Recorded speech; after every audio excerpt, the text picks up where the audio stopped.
하나님이 주시는 복을 많이 받으시는 복된 한 해가 되시기를 축원합니다. 2026년도 우리 교회 표 지난주에도 한번 말씀을 드렸는데 여러분 자꾸 기억하셔야 돼요. 그리고 기도할 때 기도하셔야 됩니다. 새롭게 하시는 하나님, 다시 세워지는 교회. 따라해 보세요. 새롭게 하시는 하나님, 다시 세워지는 교회. 하나님은 우리를 새롭게 리프레시하는 거예요. 우리를 다시 새롭게 사는 거예요. 지난해 또 오늘 새로운 한 해, 또 어제 또 새로운 오늘도 우리가 하나님이 주신 은혜로 새롭게 감사하며 사시는 것입니다. 자, 인생을 이제 어느 정도 한 살씩 더 드셨잖아요. 그렇죠? 똑같이 한 살씩 먹었습니다. 인생을 살면서 이제 깨닫기 시작하면 철이 들기 시작하는 거예요. 인생을 되돌아보게 되고 자기 자신을 되돌아보게 되는 겁니다. 그 중에 하나가 뭐냐? 인생은 내 힘으로 사는 게 아니구나. 응?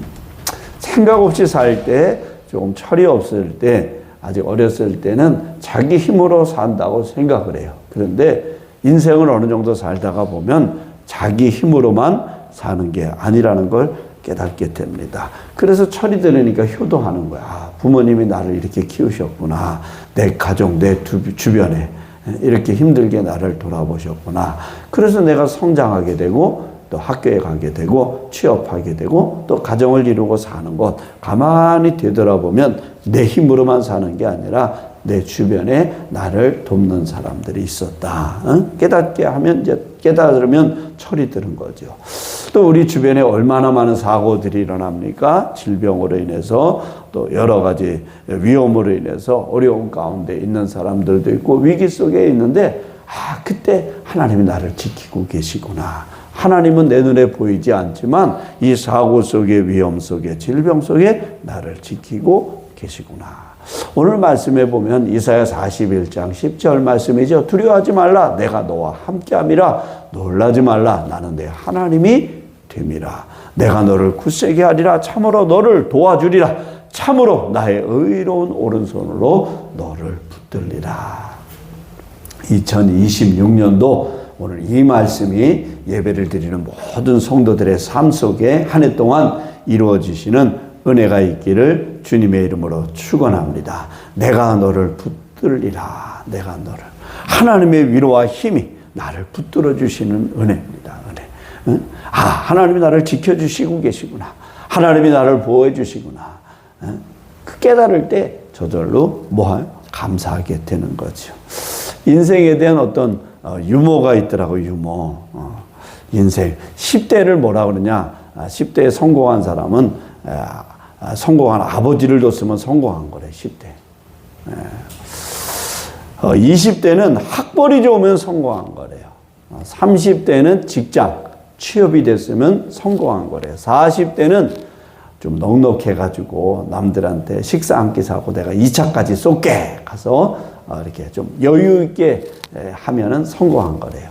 50대는 공부 잘하는 자녀를 두었으면 성공한 거래요. 60대는 아직 돈이 좀 있고 또 할 일이 있다는 것, 돈 벌 일이 있고 할 일이 있다면 인생 성공한 거래요. 70대는 건강하면 성공한 거랍니다. 80대는 본처가 밥을 차려주면 성공한 삶이래요. 90대는 전화 오는 사람이 있으면 성공한 거래요. 쉽지 않죠? 100세 때는 아침에 눈 뜨면 성공한 거래요. 그러니까 우리가 성공에 대한 기준들이 다 나이대별로 조금씩 다르죠. 여러분은 성공했어요? 실패했어요? 할 일이 있다는 거 성공이에요. 지금 성공하고 사는 거예요. 그러니까 우리가 꼭 세상에 돈에다만 기준 맞추지 마시고 내가 오늘 건강하게 살아가고 있고 지금까지 건강하게 살면 인생 성공한 거예요. 왜? 몸 아프고 걷지 못하고 건강하지 못한 사람들이 의외로 많이 있다는 겁니다. 나이 들수록 제일 무서운 게 있대요. 보니까 아무것도 안 했는데 피곤하다는 거예요. 일어나면서부터 피곤한 거예요. 인생 자체가 피곤한 거예요. 그 무섭다라고 그래요. 또 나이 들면 허무해지게 되고 또 외롭게 되고 혼자 있는 듯 하고 힘들고 마음에 낙심이 찾아오고 좌절이 찾아오고, 그때 오늘 이 말씀을 묵상하세요. 오늘 본문 말씀. 두려워하지 말라. 내가 너와 함께함이라. 놀라지 말라. 나는 내 하나님이 되리라. 내가 너를 굳세게 하리라. 참으로 너를 도와주리라. 참으로 나의 의로운 오른손으로 너를 붙들리라. 하나님이 나를 붙들어 주시는 거예요. 하나님이. 내가 사업을 하든 직장을 다니든 무슨 일을 하든 하나님이 나를 붙들어 주셔. 하나님이 내 마음을 지켜주셔. 그래서 고난 속에서도 어려움 속에서도 힘을 내게 되고, 그 고난을 이길 수 있는 힘을 내 의지가 아닌 내 의지 안에 누가 계시느냐? 하나님이 계시는 거예요. 힘을 주셔서 어려움을 잘 이겨내가는 거예요. 그게 믿음입니다. 믿음. 오늘도 하나님이 여러분들을 붙들어 주시고 하나님이 주신 힘으로 잘 이겨내시고 하나님이 주신 은혜로 감사하면서 하시는 한 해가 되시기를 주님의 이름으로 축원합니다. 하나님은 우리의 사정과 형편을 다 알고 계신다. 우리의 상태를 알고 계신다. 인간이 강한 것 같아도 사실은 연약한 존재예요. 아무것도 아닌 거예요.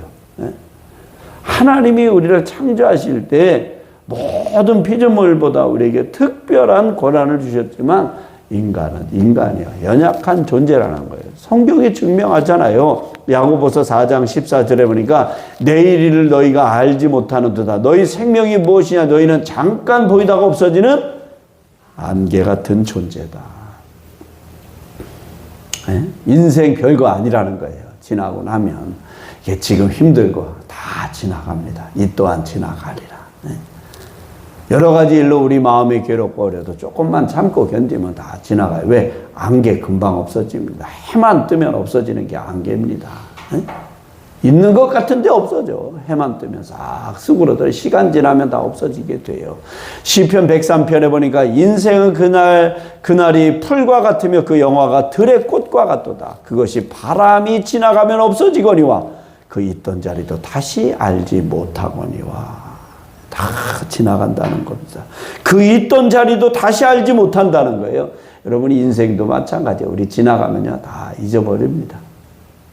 그래서 사람들은 잊혀지지 않게 해서 기념탑을 만들고 자기를 위해서 형상을 만들어 놓고 책을 기념 발매를 하지만 나중에 다 폐지가 되고 쓰레기통으로 들어가는 거예요. 인간은 아무것도 아니에요. 베드로전서 1장 24절에 보니까 그러므로 모든 육체는 뭐 같다? 풀과 같고 그 모든 영광은 풀의 못과 같다? 꽃과 같다. 풀은 마르고 꽃은 다 시든다는 거예요. 여기 난이 이쁘죠. 어디 하나님 앞에 어떤 분이 드린 건데 난이 이쁘잖아요. 얼마나 이뻐요. 근데 풀도 이 꽃도 한 2개월 지나니까 시들시들해. 난도 그래도 오래 가는 거예요. 이 난도 잘 관리하면 3개월 가더라고요. 근데 풀도 마르고 꽃은 다 떨어지고 수접한 모습으로 변한다는 거예요. 그래서 시편 144편 4절에 보니까 사람은 헛것 같고 그의 날은 지나가는 그림자 같으니이다. 젊음은 잘 몰라.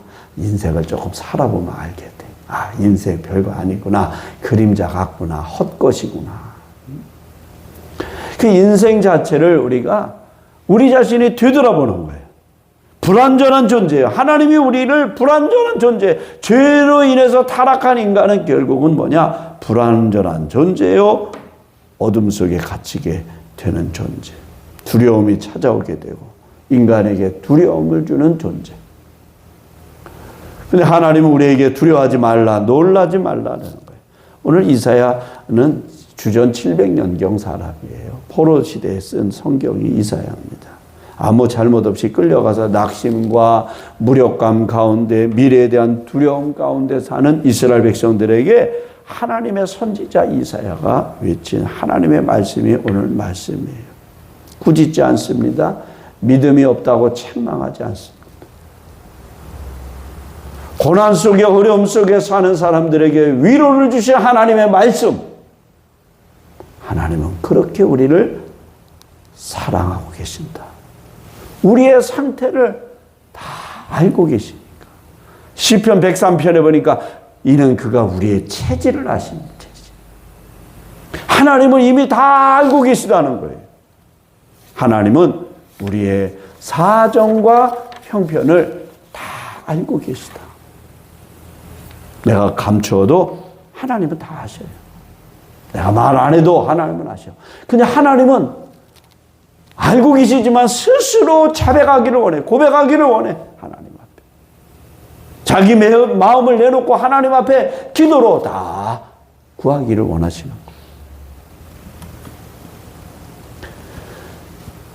지금까지도 어떻게 보면 참 힘들게 살아오셨지만 올 한 해도 아마 우리 앞에 힘든 일들이 있을 거예요. 인생은 고해라 그러잖아요. 고해. 그렇죠? 꽃길만 걸으세요. 꽃길만 걷는 사람은 없다니까. 고통의 바다예요. 고난이야, 인생은. 괴롭고 힘든 일들이 우리 앞에 있어요. 그런데 우리 힘으로 살면 지치고 힘들고 쓰러지고 넘어질 때 그때 하나님이 우리와 함께 하신다는 거. 오늘 내가 너와 함께 함이라. 내가 너의 하나님이 됩니다. 하나님이 우리의 삶의 어떤 문제를 해결해 주신다는 약속. 그 약속도 중요하지만 그걸 하신 것이 아니라 우리와 뭐 해 주신다? 동행해 주신다. 너 혼자가 아니야. 네 곁에 누가 있어? 내가 있어. 넘어져도 내 손을 잡아주실 분은 하나님이시고 내가 마음이 무너지고 낙심이 찾아오고 불안과 두려움이 찾아올 때 내게 다시 손을 내밀고 나를 일으켜 주시는 분이 누구냐? 하나님이세요. 하나님은 하나님을 믿는 하나님의 백성들을 붙들어 주시고 지켜주시고 이끌어 주시는 그런 하나님, 사랑의 하나님. 넘어진 우리를 조롱하시고 믿음이 없다고 책망하시는 것이 아니라 조용히 찾아오셔서 손을 내밀고 넘어진 나, 주저앉은 나, 상처받은 나를 일으켜 주시는 하나님. 하나님은 우리와 동행해 주신 하나님. 예수님이 이 세상에서 마지막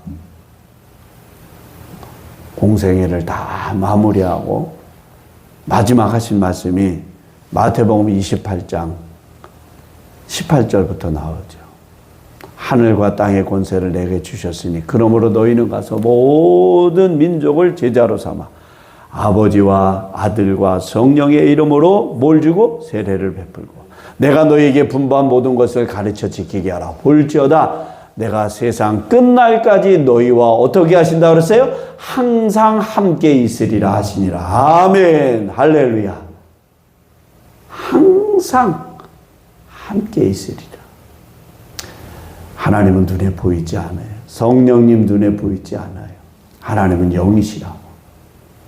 우리가 숨을 쉬듯 산소를 들이마시듯 하나님은 오늘 내 주변에 계셔서 나를 살게 하시고 내게 호흡을 쉬게 하시고 내가 숨을 쉬게 하시는 하나님. 내 곁에 항상 나와 함께 해주신 하나님. 작년에 힘드셨어요? 여러분 마음이 지치셨어요? 여러분 마음이 낙심이 찾아왔어요?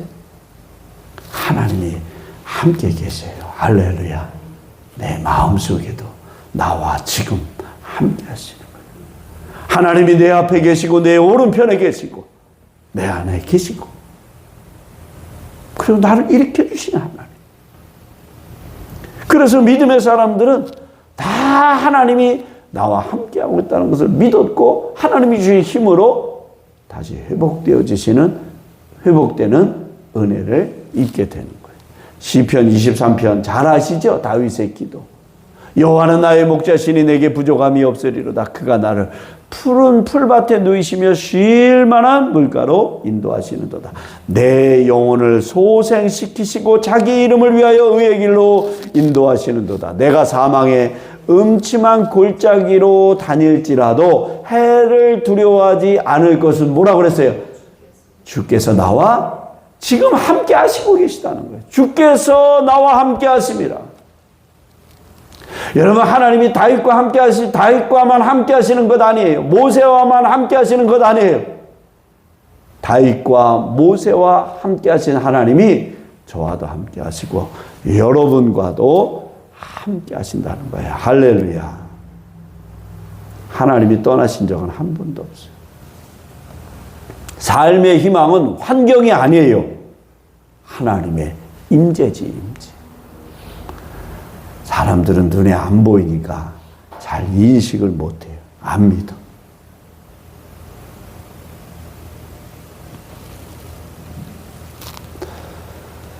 자, 세 번째, 하나님이 일으키리라 보다는 붙들겠다는 약속을 하셔요. 내가 너를 굳세게 하리라, 붙들리라. 떨어지지 않게 단단하게 너를 잡는다는 거예요. 하나님이 나를 붙들고 계시다는 거예요. 여러분의 가정도, 여러분의 교회도, 여러분의 인생도 하나님이 붙들고 계셔요. 교회도 하나님 붙들어 주시는 거예요. 성도 한 사람 한 사람도 하나님 붙들으시는 거예요.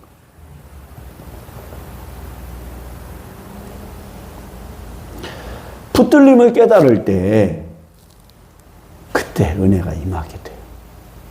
여러분, 살다가 보면 사고 위험이 있잖아요. 저도 이렇게 다니다 보면 가끔 사고 난 걸 보거든요. 아유, 순간이야, 순간. 큰일 날 뻔했네. 하나님 붙들고 계시는 거예요. 할렐루야. 아, 하나님이 나를 지금 붙들고 계시구나. 하나님이 나를 지키고 계시구나. 큰 사고 날 뻔했는데 그때 하나님 나를 붙들고 계시는 거예요. 2020년에도 괜찮아, 괜찮아. 내가 너를 붙들고 있어. 조금 어려워, 조금 힘들어. 괜찮아, 괜찮아. 내가 너를 붙들고 있어. 하나님이 붙들어 주시는 거예요. 두려울 것 없어요. 낙심할 거 없어요. 잠깐 낙심할 수도 있어요. 잠깐 불안이 찾아올 수 있어요. 근데 하나님이 지금 나와 함께 하심으로 내 안에 담대한 두려움이 물러가고 하나님의 주신 힘으로 담대함을 얻게 되는 거예요. 컴컴한 공간에 불을 탁 켜면 순식간에 어둠이 다 물러가잖아요. 어두운 공간에 빛이 들어가면 그 빛이 순식간에 다 없어지거든. 내 안에 하나님 빛이시 하나님, 생명이시 하나님, 말씀이시 하나님이 내 안에 딱 들어오게 되면요, 나를 어둡게 했던 모든 것들, 두려움을 줬던 모든 것들, 걱정의 모든 것들은 다 물러가게 돼 있는 거예요. 다 지나가게 돼 있어요. 2026년 오늘 이 말씀, 너를 붙들리라. 이 말씀을 부여잡고 믿음으로 승리하시는 삶을 사시기를 축원합니다. 신명기 33장 27절에 보니까 영원하신 하나님이 내 처소가 되시니 그의 영원하신 팔이 내 아래에 있도다. 하나님의 영원하신 팔이 지금 네 안에, 네 옆에 있다는 거예요. 하나님이 붙들고 계시다는 거예요. 오늘 예배드리는 모든 분들 하나님이 주신 힘으로, 믿음으로 감사하시며 사시고 오늘 복된 주일 하나님을 잘 예배하시는 은혜가 있기를 주님의 이름으로 축원합니다. 기도하겠어요. 하나님 아버지, 오늘도 거룩한 주일, 신년 두 번째 주일 예배드립니다. 하나님이 붙들어 주심으로 어떤 어려움도 이겨나가게 하시고 하나님과 늘